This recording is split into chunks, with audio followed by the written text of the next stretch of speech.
Hey everyone, it's Don with Don's Field of Dreams Cards. Before I get into the main idea of the video here, just want to do a little house cleaning or talk about a few YouTubers. And one, I want to thank everyone who watched my last video in support of Scott, formerly Wildcat72, and I Love Sports Cards. And I saw in the comments that people went and either resubbed or some of you didn't even know about his channel, so that was an added bonus. So thank you so much for any of you that did that. Picker Jim S., I personally thanked him for this, but you know, this hobby isn't all about sports cards. Every once in a while you get a pretty cool gift in the mail, at least for me. As many of you know, I enjoy a good cigar. And Jim went on vacation and sent me a care package, so thanks again, Jim. And the third guy I wanted to mention, I had the good fortune of having lunch this week with Bob Lewis. Bob and I we only live about 20 minutes away from each other, but I met him down near where he works in Homestead, which if that sounds familiar, he works down in Homestead where the Homestead Grays and Josh Gibson and Satchel Paige and all those guys work in. I had met Bob before last year at the Pittsburgh Card Show, but really only spent maybe half an hour walking around with him at Scott Reindeer Studios. And so much fun just sitting down with someone who you've met through the YouTube community and getting to know them even more than, you know, we talked about tons of stuff, not just cards. And, you know, I'm 15 years older than Bob, and it doesn't matter at this stage. We all have a common bond with cards, but it's so nice to find out a little bit more about the person. And Bob's actually going to ride out with me to the National this year, so that'll be cool. So if you do have the opportunity, I know a lot of you guys have met up with each other, but if there's someone that lives in your town, you know, I just gave them a text like, hey, let's meet up for lunch, and we got it done. So a lot of fun, and as you would expect, Bob's a good guy. So I was about to do this video a week or two ago, and this video is about finishing my 1954 Topps Hall of Fame set. And I don't know if you saw Mike Monahan, baseball card collector. He was nice enough to give me a shout out on his video about channels that he felt should have more subs.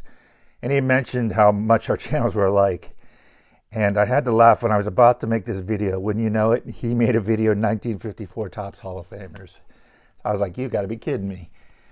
But his is a little different in the fact that I only collect guys that were players that year that made the Hall of Fame.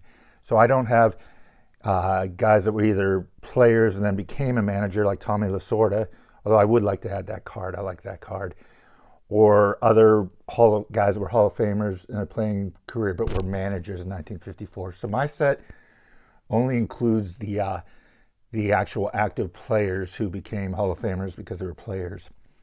And I did not intentionally start out to finish this set, this Hall of Fame run. But I already had some of the big boys. I had Hank Aaron, I had Ernie Banks, I had Al Kaline, the rookies. Ernie Banks I had, I'm sorry, I said Ernie Banks. I mean Willie Mays I had. And there's no Mickey Mantle in this set, so that made it a little bit easier after having the big guys. And I had both of the Ted Williams. So I only needed one card, and that was this card on the right, Yogi Berra. And then the Veterans Committee voted Gil Hodges into the Hall of Fame. So I added, as you can see here, Gil on the left. And I've mentioned in other videos about the Yogi Berra, the Duke Snyder, and I think the Larry Doby had that lovely 1970s pea green cars, refrigerators. A lot of you probably not old enough to remember that stuff. And actually, I remember when I first got married, my brother-in-law gave me this pea green washer, and to be honest, couldn't have been happier to have a free washer. But not a big fan of the green, but it is what it is. It's part of the set. So I added the Gil Hodges, and the last card I needed was Yogi Berra. So let me put these guys in their place here, and we'll go over the full run I have of the 1954 Topps Hall of Famers. So let me just move these out of the way here.